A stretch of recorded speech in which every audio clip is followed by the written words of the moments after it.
Hi student, welcome once again in the evolution of the life. I am Dr. Vishal Vaidya from Department of Zoology, Gandhi College, Khada. I am going to discuss with you the best and the informative knowledge of the evolution.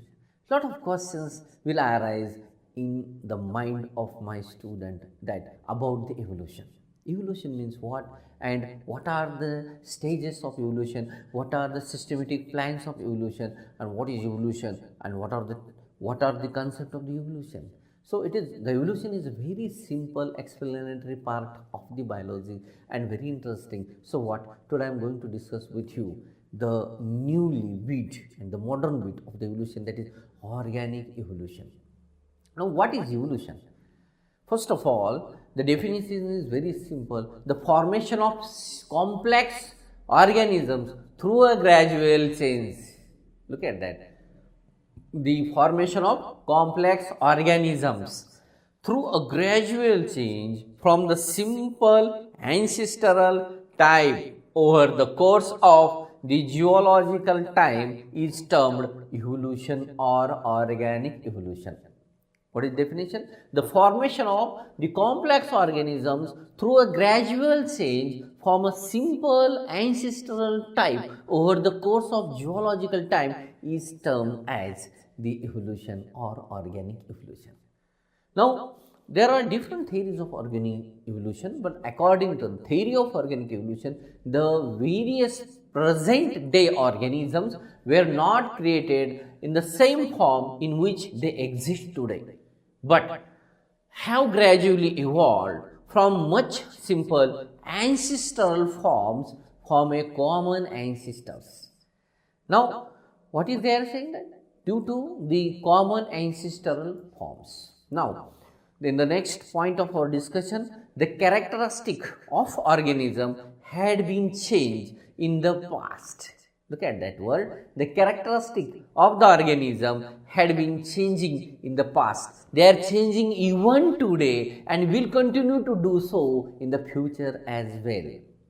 This is due to the fact that the environment in which the organism live also changes, and organism need to adapt to the changed environment in order to survive. Several things organism or several living organisms of the past have become extinct. The origin of the various forms, like the species found on the earth, has been gradual or extremely slow process requiring hundreds or even thousands of the years. That's why we are going to discuss the next part. However, the evolution of the black peppered moth or the polyploid varieties of some crops or the pesticide resistance mosquitoes happened is much shorter period of time. This process of the slow or gradual change is called as organic evolution. A very simple definition of organic evolution is that the slow and gradual change. The process of the slow and gradual change is also called as the organic evolution. The theory of organic evolution stated that or states that all living things on earth are here as a result of descent with modification from a common ancestor. Look at that word again, very underlined definition, that theory of organic evolution states that all living things on the earth are here as a result of the descent with modification from a common ancestor. Descent with modification from the common ancestor. That is the theory of organic evolution, it stated. Then about the, what are the evidences of the organic evolution? That question is came in normal. What are the evidences? If suppose I am going to state you the things like X and X and X things are like that, then you have to be asked me what are the evidences for that things. So what? The question arises in front of the scientists, the people asking that question, have you any evidences for that? What you are putting in front of us? The scientists, they are showing or they are supporting or they are giving some evidences supporting the organic evolutions that derived from number of fields of the biology.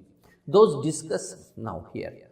morphological evidences, embryological evidences, paleontological evidences, and molecular evidences. There are 4 evidences which scientists they put forth in front of us. Now, about the one by one we will discuss those evidences of the morphology, paleontology. We will discuss one by one those. For the discussion of this bit, now I am going to discuss you the evidences from the morphology. Through organism of different species and group are quite different from each other, they still remain certain common features. The morphological evidences are for the evolution are derived from the homologous and analogous organs. I am going to discuss in you the morphological structure. They are first of all the homologous and analogous organs, vestigial organs, and connecting link. Those are the 3 parts of the evidences of morphology. We will discuss one by one. In the homology or in the comparative study of various organs in different groups of vertebrates exhibit a common feature which show that evolved from a common ancestor. Take an example of the heart of the vertebrates.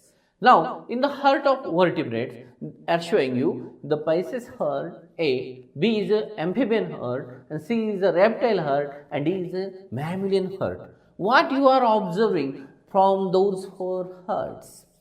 That different things you have observed. First of all, the Pisces showing you the 2 compartment heart, that is one auricle, one ventricle. Okay, 2 chambered heart.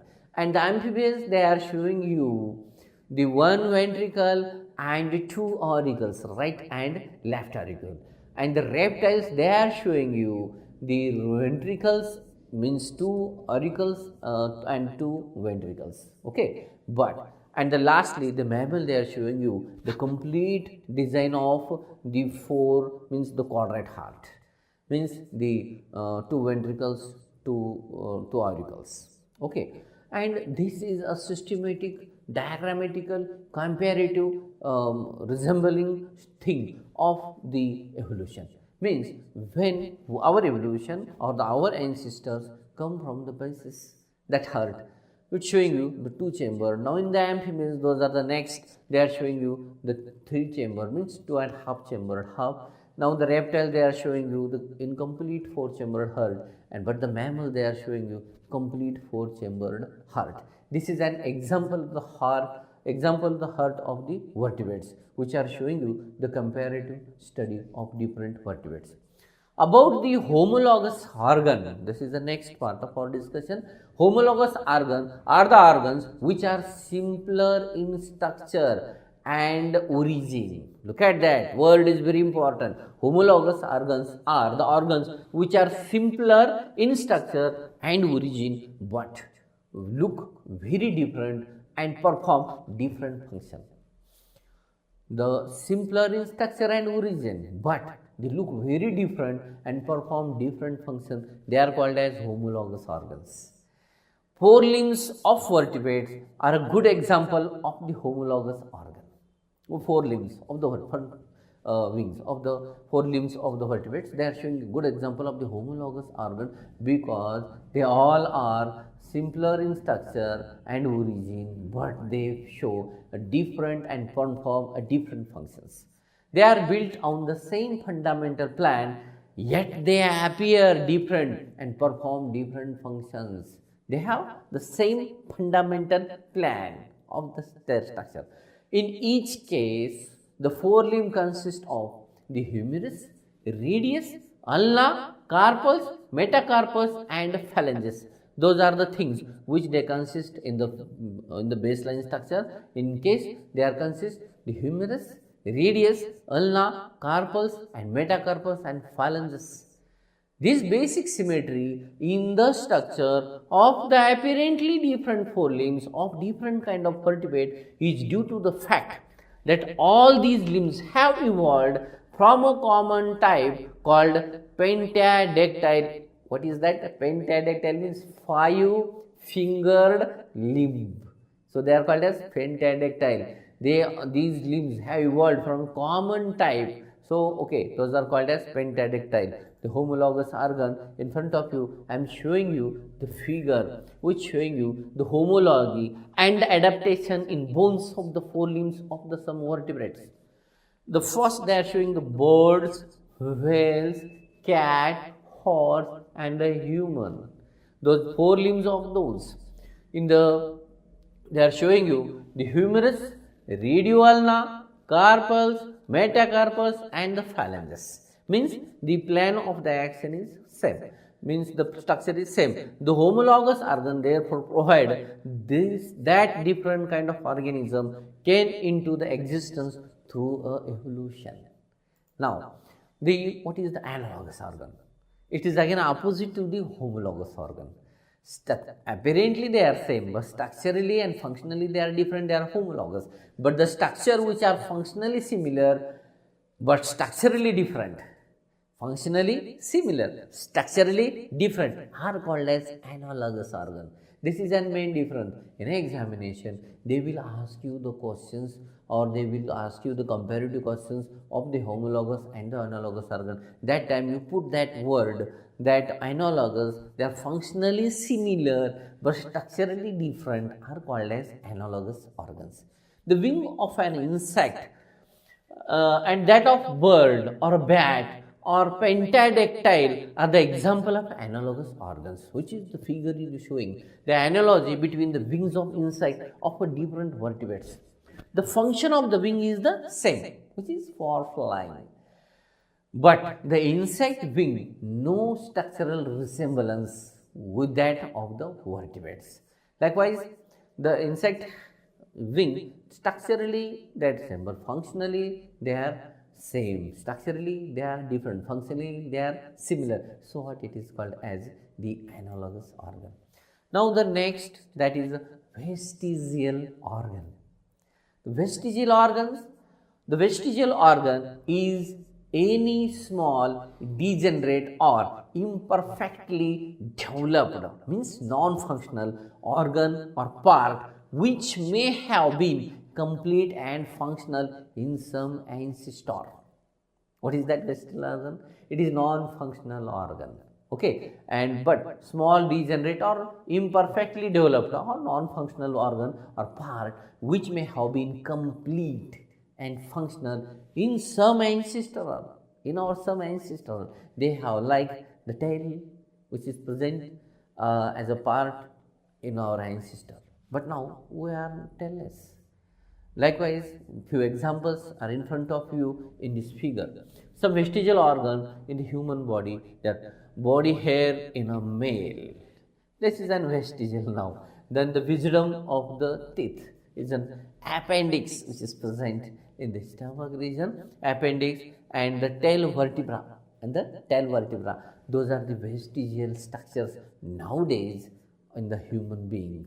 So what? They are the example. The only rational explanation for the presence of those or these non-functional organs is that they have been inherited from the ancestors in which they were functional. That the figure show some of the vestigial structures in the human body. Likewise, nowadays the doctor said if you are pain in the stomach, doctor said that you do operation of the appendix because it come from your ancestry. But nowadays it is non-functional, so just degenerate or just operate it from your body or remove it from your body. That doctor said that is the vestigial organ. Nowadays we have no tail. Yes, we have body hairs, but they are non-functional. So what? It is an example of the vestigial organs. Now the next slide is showing you the connecting link. The connecting link. What is connecting link? Nowadays we are connected with the mobiles. That is a connecting link. But what is the connecting link of the evolution till the day? The animal or the plant which possesses character of two different groups of the organisms are known as a connecting link. Look at that. Again I am deciding you, the animal or the plant which possesses characters of two different groups of organism are known as a connecting link. Means who are possessing the character of two different groups in one organism, they are called as the connecting link between the two organisms.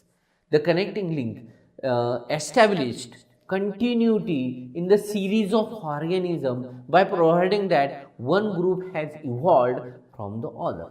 What is a good example of that is the fossil bird Archaeopteryx, which is showing you in figure, that is Archaeopteryx, which was a connecting link between the reptiles and the birds. This Archaeopteryx is a connecting link between the reptiles and birds. Why?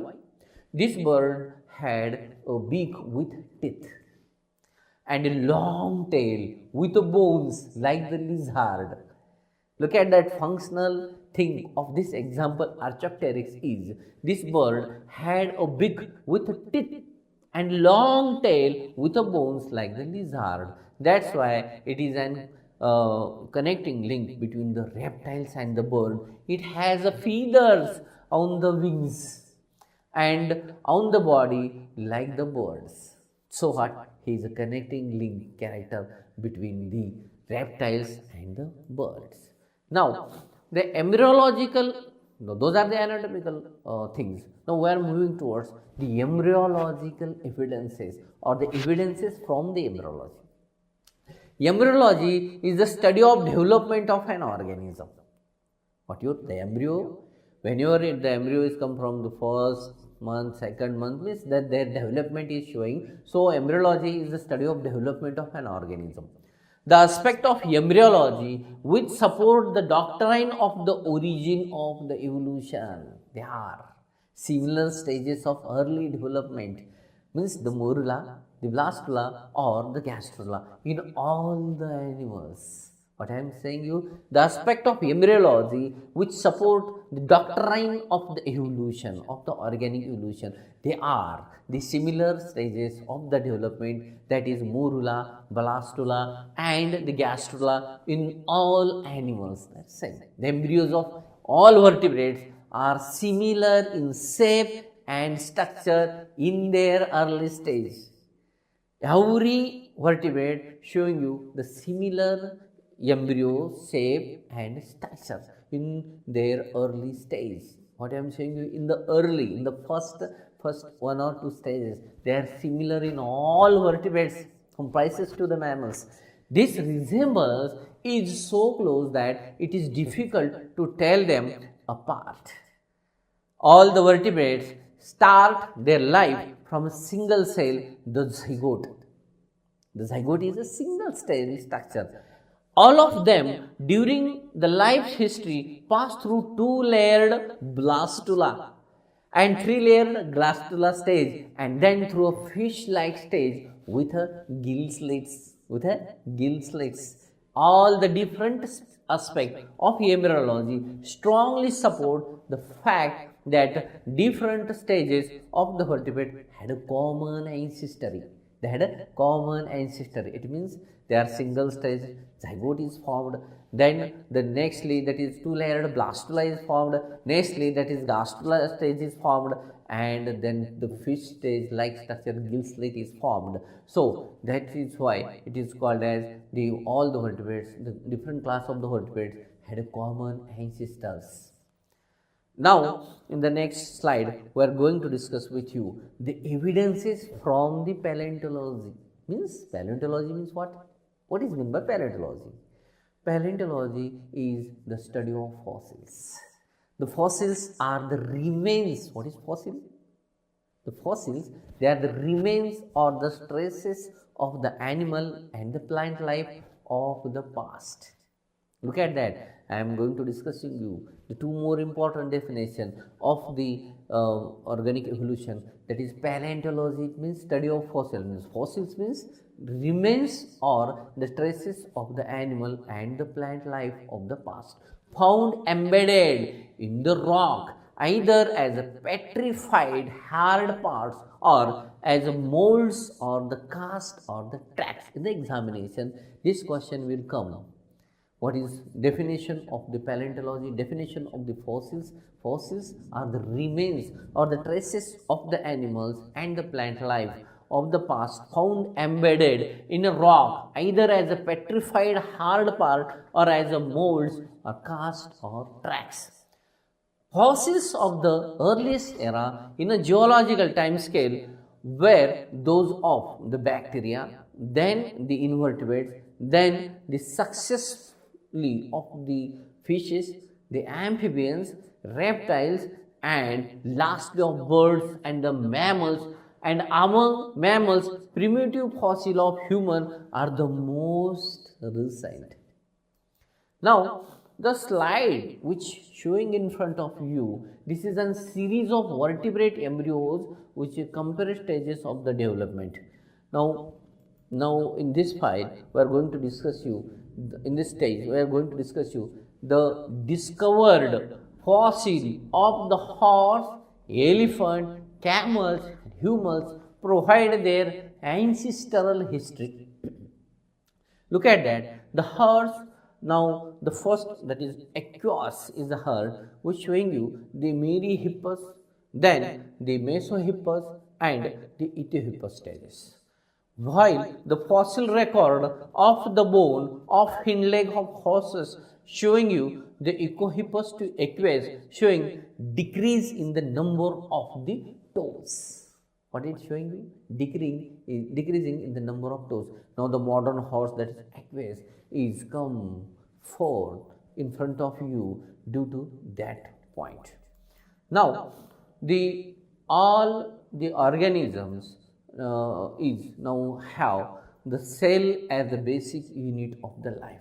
The cell is made up of biomolecules or common to all the organisms. So what?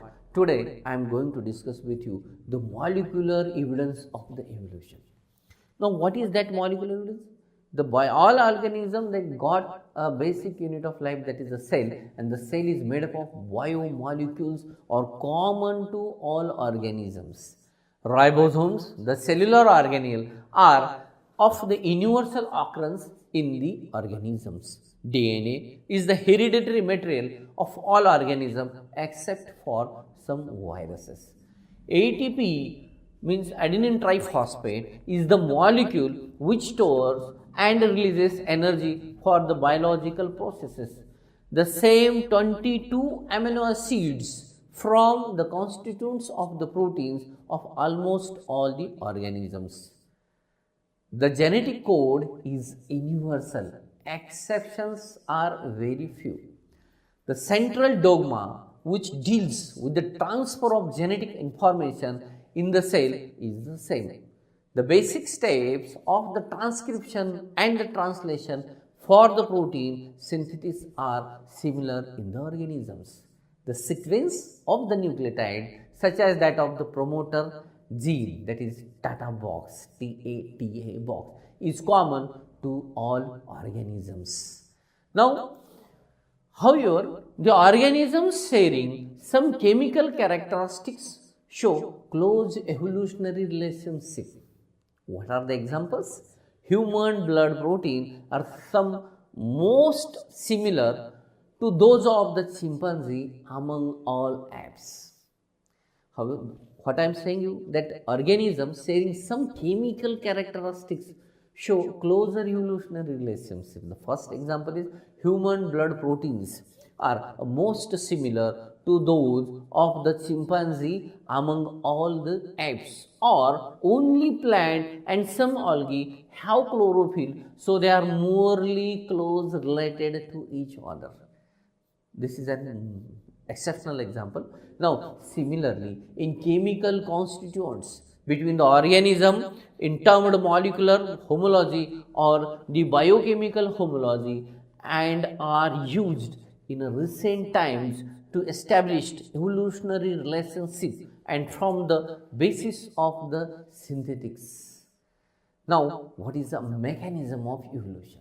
After the four discussions, we are going to discuss the mechanism of evolution. Various theories about the mechanisms of evolution have been proposed. Some of them, such as the Lamarck theory of inheritance of acquired character and the various theories of mutation, are now of the historical importance only. Now, Darwin theory of natural selection still hold ground but was modified with the progress in genetics and developed into a modern synthetic theory which is regarded as the most valid theory of evolution. Now, what is that theory? Darwin theory of the natural selection, which is again very important aspect of our discussion.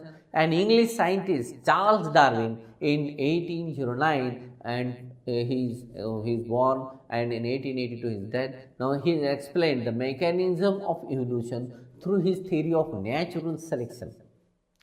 He is still regarded as the father of evolution.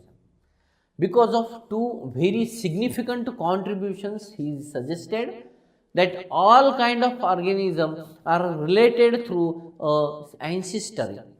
And second one, he suggested a mechanism for evolution and named natural selection. Those two suggestions or suggested things, they are actually, because of them, people nowadays they are saying he is the father of evolution. One is that all kind of organisms are related through ancestry, and another one is natural selection. Now, according to Darwin, the organism produce more offspring than can survive.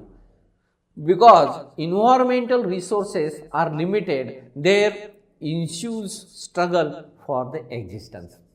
The organism with advantageous variations are protected and allowed to reproduce. With the disadvantages, variants are eliminated from the nature. This is what was termed natural selection by the Darwin. According to Darwin, when the environment changes, new adaptations get selected in nature, and after many generations, the sufficient characteristics will have been changed so as to alter species into a new one. That is called as the origin of the species. Darwin talked about the variation but did not know about the source of variation. This is an limitations for the Darwins. With the progress in genetics, the source of variation were discovered and Darwin's original theory of natural selection is modified. This new theory was termed as Neo-Darwinism or modern synthetic theory. According to this Neo-Darwin theory or according to this synthetic theory, unit of the evolution is a population which has its own gene pool. What it states that the unit of evolution is a population which has its own gene pool. Gene pool is a group of all different genes of a population. Now, the point second of our this theory is heritable genetic changes appear in the individual of a population. These heritable changes or variation occur due to a small mutation in the genes or in the chromosome and their recombinations. Natural selection select the variations which help in adapting the environment.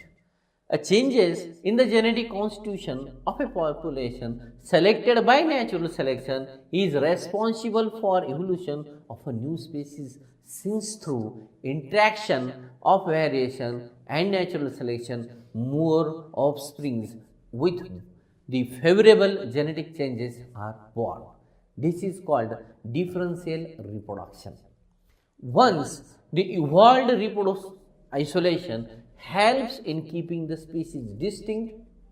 Now, what are the elemental forces of the organic evolution? Today, this is very important thing for the discussion. The elemental forces, which are the elements and they are forces the organic evolution. So what? The evolution is caused by the action of the forces on natural selection of the variation. The reproduction or the reproductive isolation keep the species distinct. Therefore, the elemental forces of the evolution are the variation, natural selection and the isolation. Those are the elemental forces. And what are the sources of the organic variation?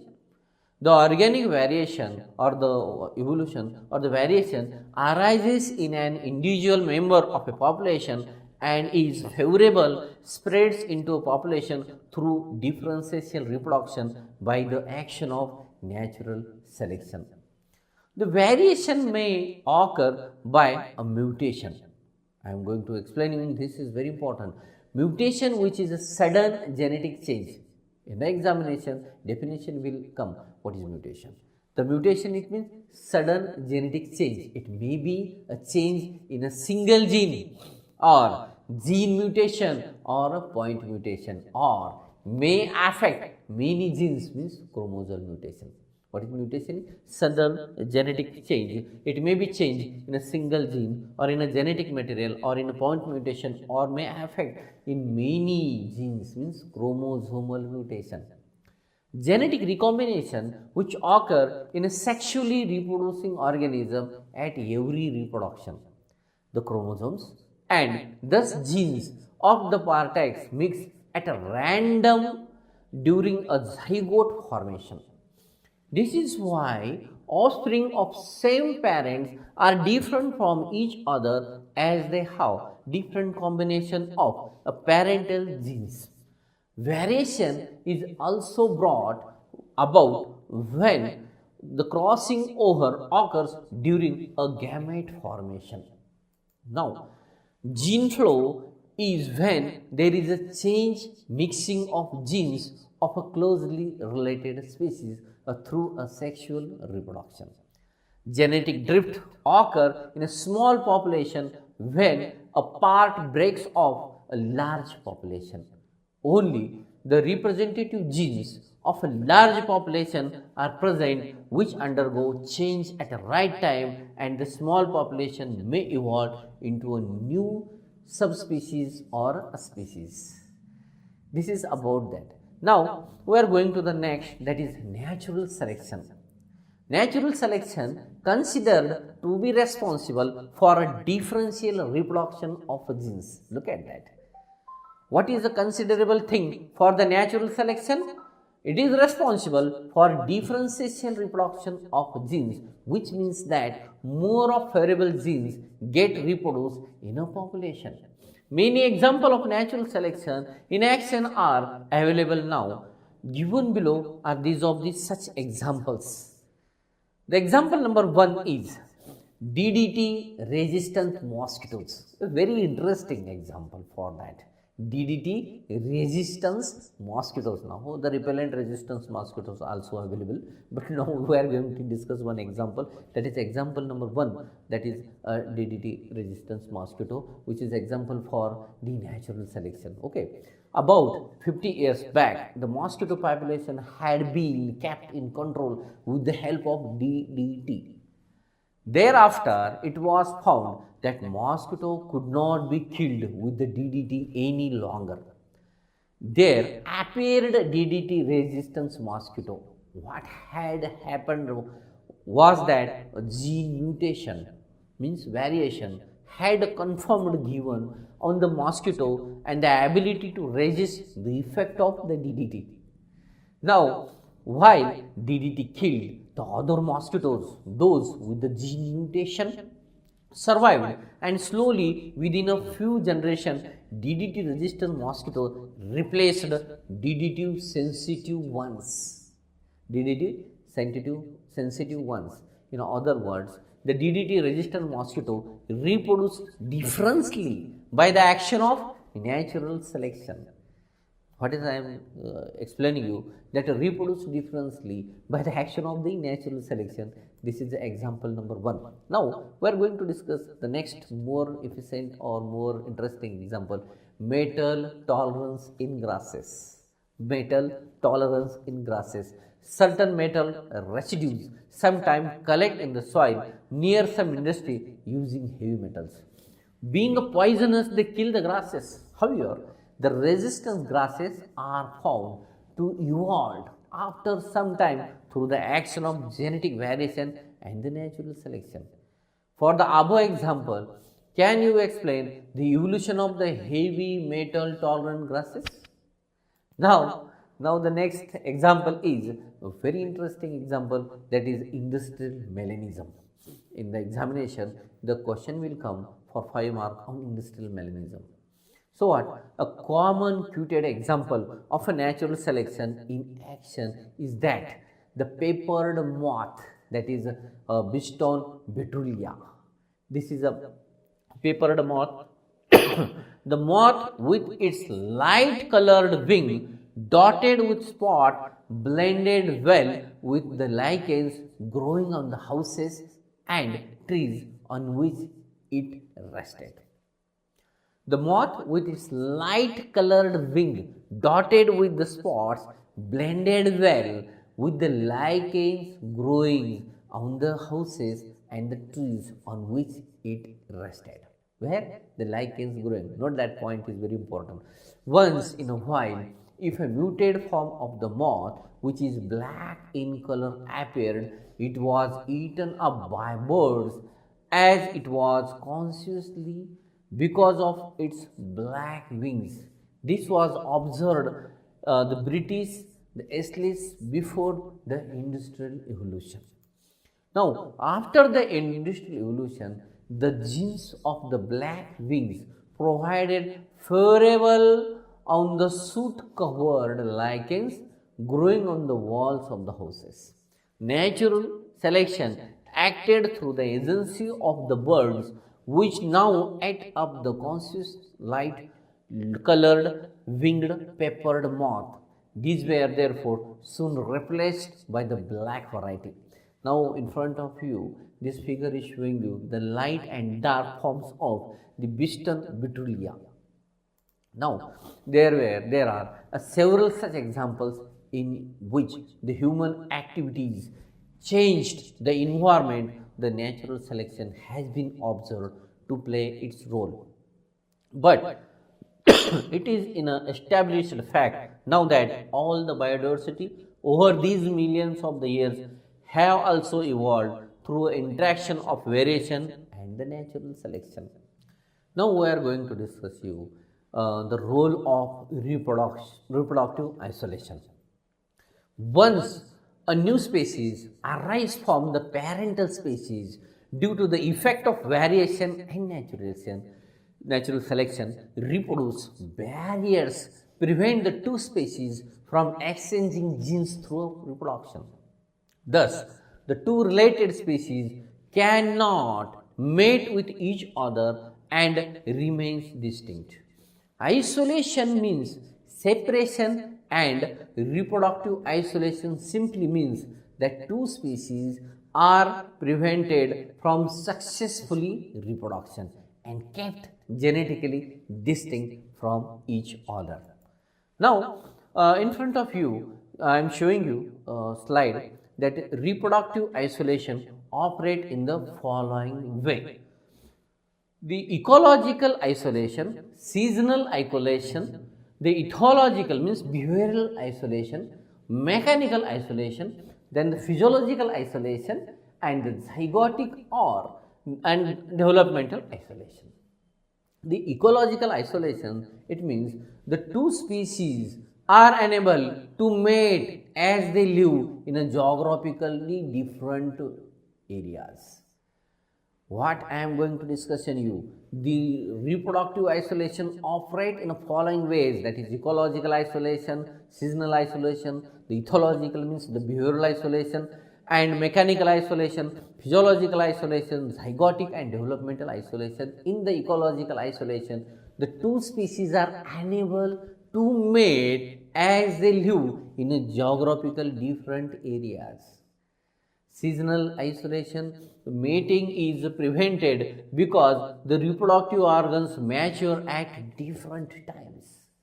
In the behavioral or ethological isolation, the songs in the birds of the two species or the coloration of two species are so different that female of one species is able to recognize only the male of its own species.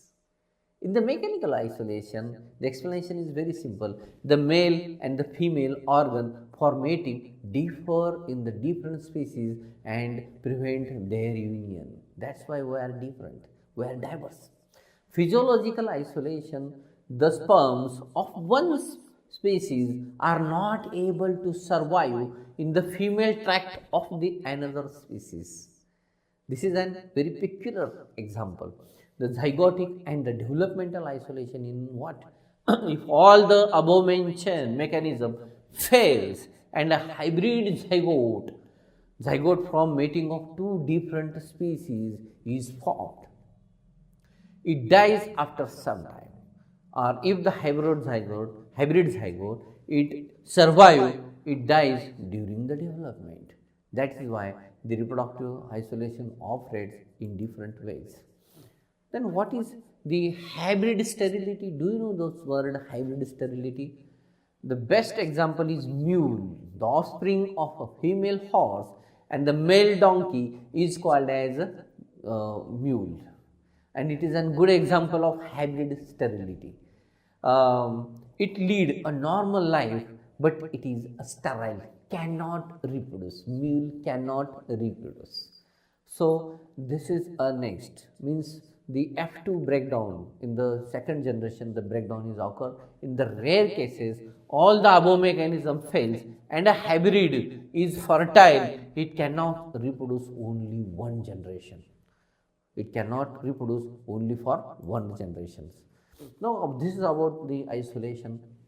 What is speciation? The evolution of new species is termed speciation. The new species is formed, called as speciation. Speciation occurs in the following ways and is termed accordingly.